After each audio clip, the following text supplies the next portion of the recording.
Bienvenidos, esto es Son Maestro con el profe Rafa y hoy estaré haciendo una pequeña introducción a un tema sumamente importante como es el IFES 2024, el cual más de 600.000 jóvenes presentarán el día domingo 18 de agosto. Espero y la recomendación que les doy a estos jóvenes que van a hacer o que se van a enfrentar a esta prueba el próximo domingo es que lo hagan con suma responsabilidad y pertinencia. Es sumamente importante que ustedes tengan esa posibilidad no solo de obtener un buen resultado en las pruebas, sino de asumirlo con la total interés y responsabilidad que demanda y que es el deber de cada estudiante en representación de sus instituciones educativas, de sus municipios y sus departamentos. Las afectaciones que le causan a la sociedad en general cuando asumen estas pruebas de forma deportiva y dejan todas sus respuestas al azar o a la misión espiritual de la cual ustedes dependan, es muy complicado. Muy complicado porque hay serios perjuicios para estas entidades educativas y para toda la comunidad educativa, ya sea del departamento o de los municipios, cuando se obtienen bajos rendimientos académicos. Generalmente el IFES siempre desarrolla este tipo de actividades y de forma censal con un objetivo y es mirar en qué competencias los estudiantes están desarrollando habilidades y destrezas efectivas y eficaces y en cuáles competencias los estudiantes no están haciendo un desarrollo adecuado. El objetivo es que el IFES le pase esto al Ministerio de Educación y el Ministerio de Educación haga y elabore proyectos y diseñe estrategias que permitan que esas competencias que son débiles se conviertan en fortalezas.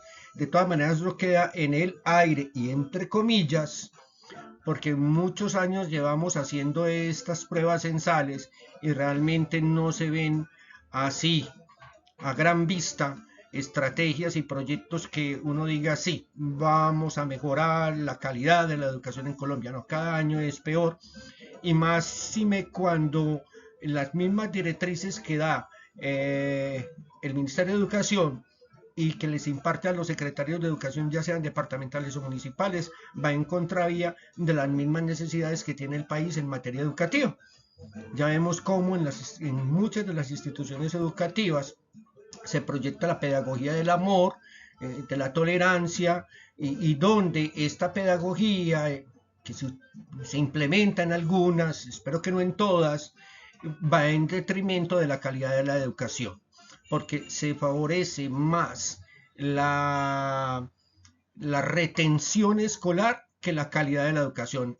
Para las instituciones educativas públicas es más oneroso tener los estudiantes así, no adquieran conocimiento, pero tenerlos o retenerlos allí, que realmente que estos estudiantes adquieran las competencias necesarias y suficientes en cada una de las disciplinas del saber que se desarrollan en las instituciones educativas.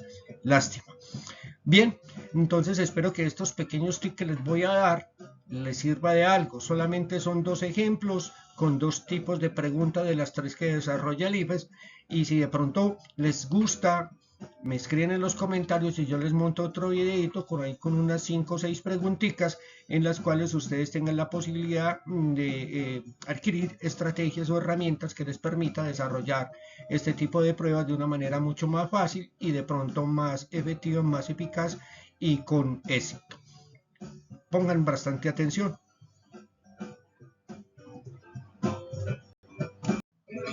Bien, el día domingo los estudiantes tendrán la posibilidad de presentar las pruebas en la mañana y en la tarde, al igual que en los últimos años. Esta condición no cambia. Jornada doble.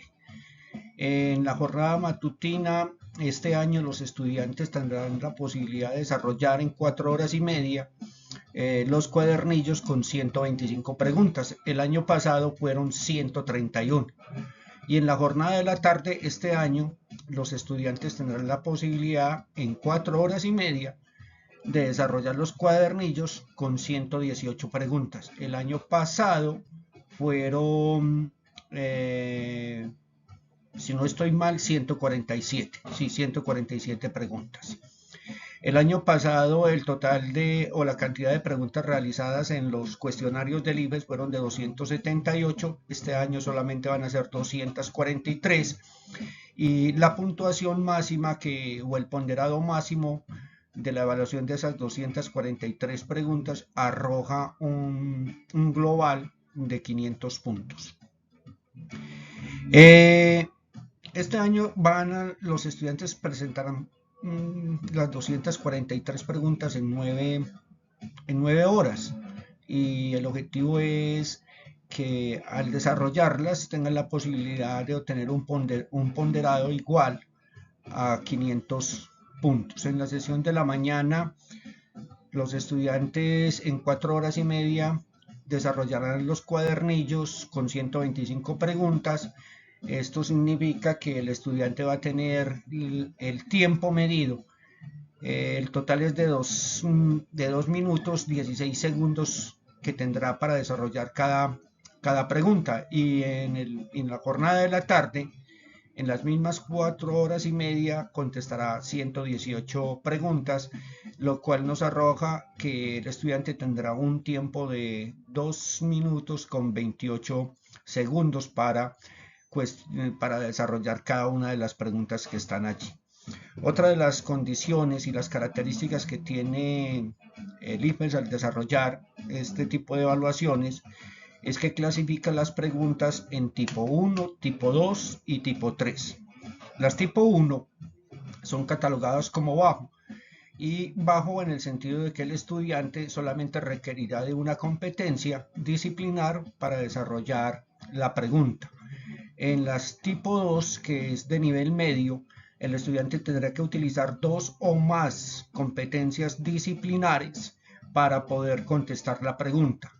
Y las tipo 3, que es el nivel alto, el estudiante tendrá que poner en juego o en práctica 2 o más competencias interdisciplinares. Entonces, cuando uno mira dentro de la estructura y el proceso con el cual los asesores del IFES desarrollan este tipo de preguntas, es que cada año en el algoritmo que ellos desarrollan, el tipo de preguntas tipo bajo no adquiere tan siquiera el punto, generalmente es de 0,5, mientras que las de tipo medio abarcan un punto y las de tipo alto abarcan 1,5.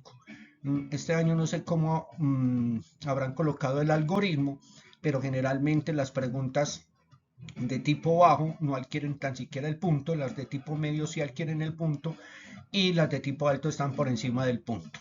Por eso es que en 240 y punta de preguntas, en este caso 243 preguntas, el estudiante podrá sacar un ponderado máximo solo de 500.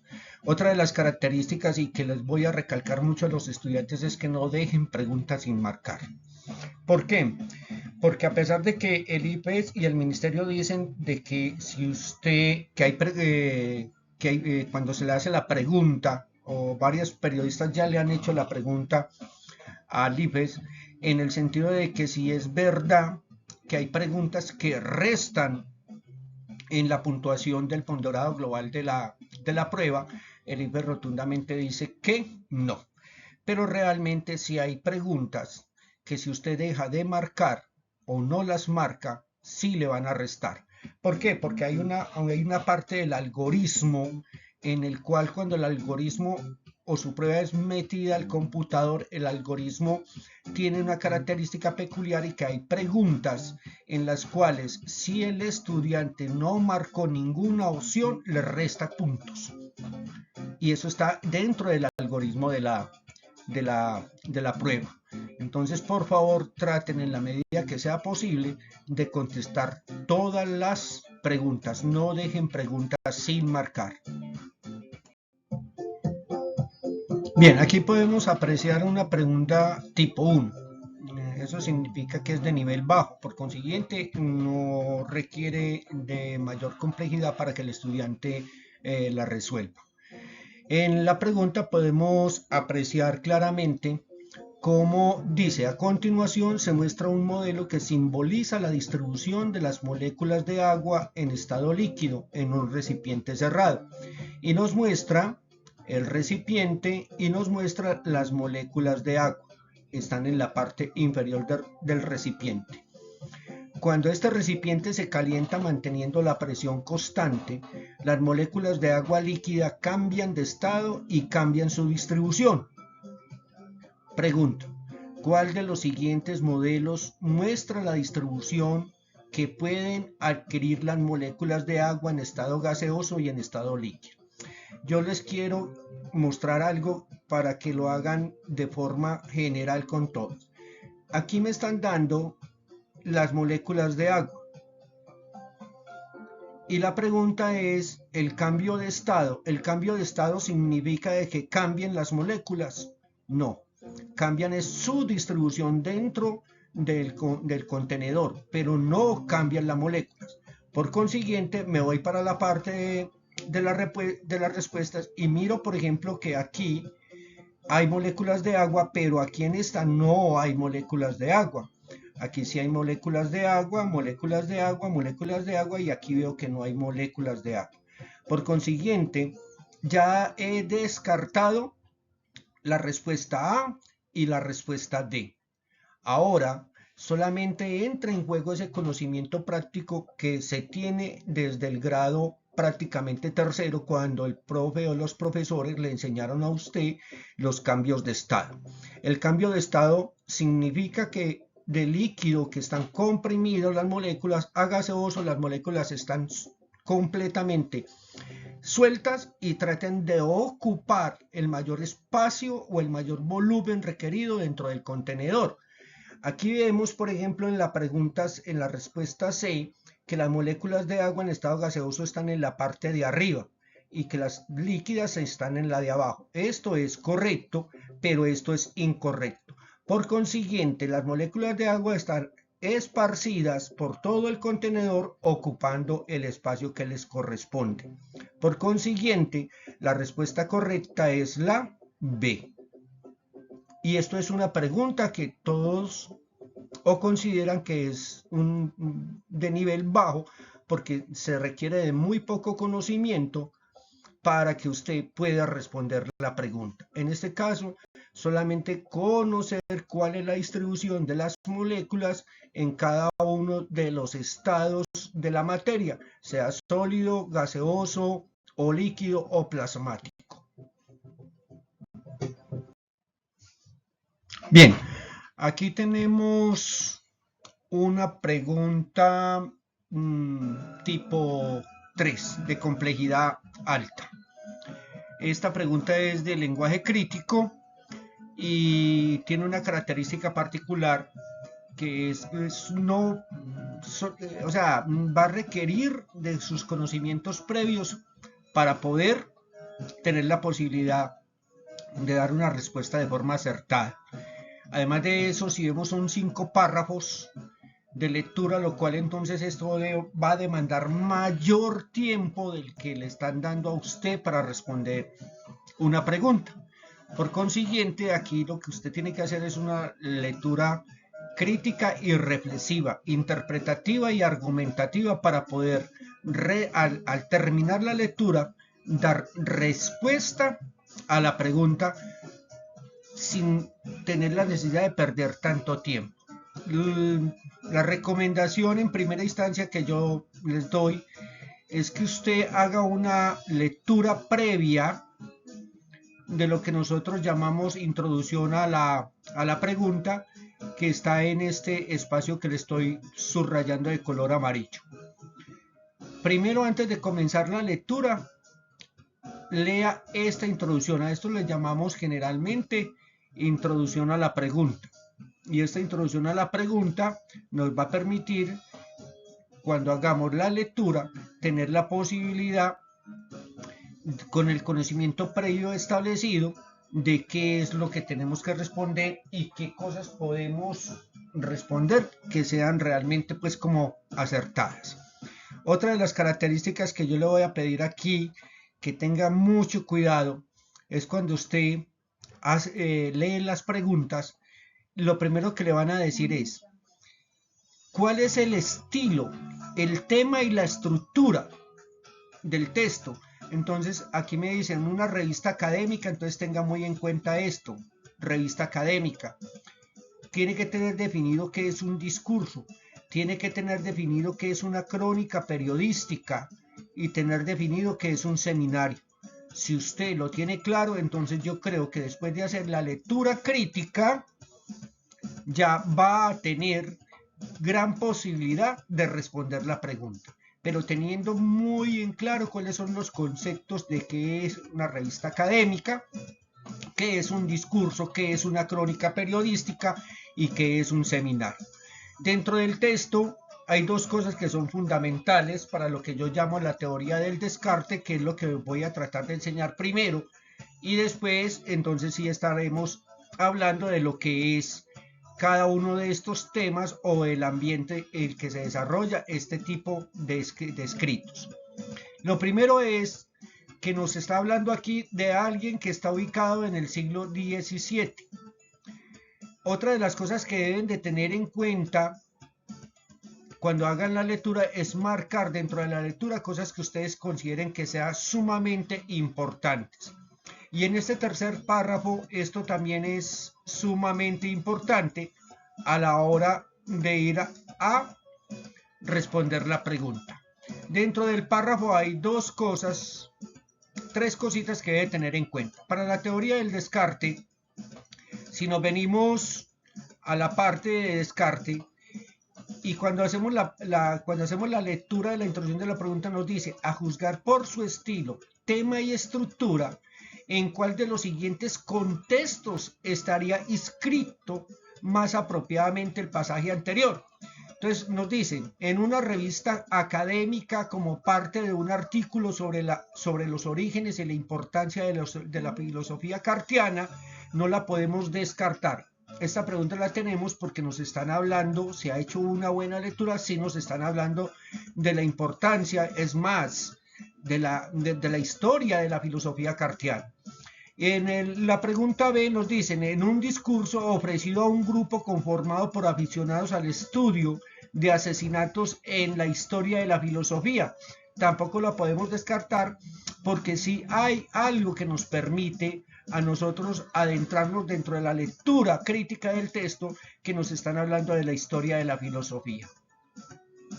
Ya en la pregunta C nos dicen, en una crónica periodística con motivo de un especial acerca de la muerte más curiosa de la historia.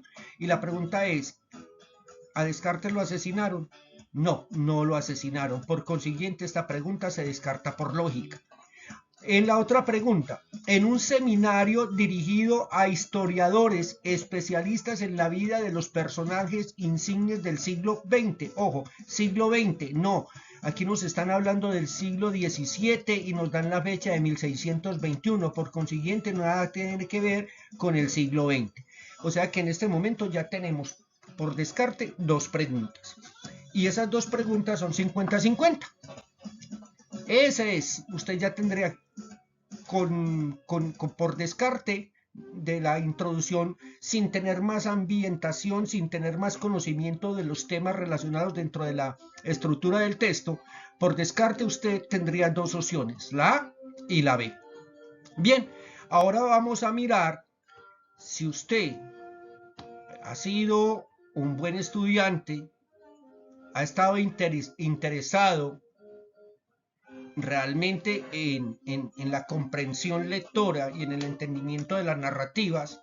Entonces la pregunta se resuelve con solo saber qué es y qué se hace y qué tipos de escritos y temas se desarrollan en una revista académica. Y en una revista académica se desarrollan temas académicos, o sea, temas pedagógicos, educativos y estructurales. Por consiguiente, la A no es. La B es un discurso ofrecido a un grupo conformado por aficionados al estudio de asesinatos en la historia de la filosofía. Y cuando yo voy a ver un discurso, es un relato que se da en primera persona y es ofrecido a un grupo específico o en particular de gente que está interesada en el tema. Si hacemos la estructuración con la lectura reflexiva del texto, nos vamos a dar cuenta de que se está hablando en primera persona cuando dice la historia es demasiado amena para resumirla. Y a continuación la traduzco cuidadosamente. Se habla en primera persona y va dirigido a un grupo en particular. En la respuesta C dice, es una crónica periodística. Si usted tiene conocimiento previo de qué son los temas que se desarrollan dentro de una crónica periodística, va a ver que el relato y el ambientalismo que se desarrolla dentro de la obra no casa ni da pie para que esté introducida en una crónica periodística. Y habla en un seminario dirigido a historiadores especialistas en la vida de personajes. Ya de por sí aquí ya hay una especie de oblación, aunque sí puede ser un seminario, porque en un seminario se tratan temas dirigidos y establecidos con estilo y estructura como la que tiene el texto. Lo que daña parte de la pregunta es esta parte que está aquí, en la parte estructural. Yo podría decir que esto es un seminario o un discurso, pero como esta pregunta ya está viciada por el fondo que en general, entonces la opción que me queda es el discurso. Esta es la respuesta correcta a la pregunta que se está desarrollando con respecto a este texto. Bien, espero que estos tips y estas pequeñas herramientas que le he dado con estas dos preguntas le haya gustado. Si realmente considera que son importantes y que puede aportarles algo en su proyección para presentar las pruebas el próximo domingo 18 de agosto, entonces me escriben en los comentarios y yo les monto otro videito con algunas otras preguntas y dándole algunos pequeños tips con respecto a cómo pueden resolver este tipo de preguntas, ya sea de tipo 1, tipo 2 o tipo 3, sin necesidad de tener que dejarlo a la suerte o a la convicción espiritual. Así que quedo atento, espero que realmente sí les haya servido de algo y nos vemos pronto.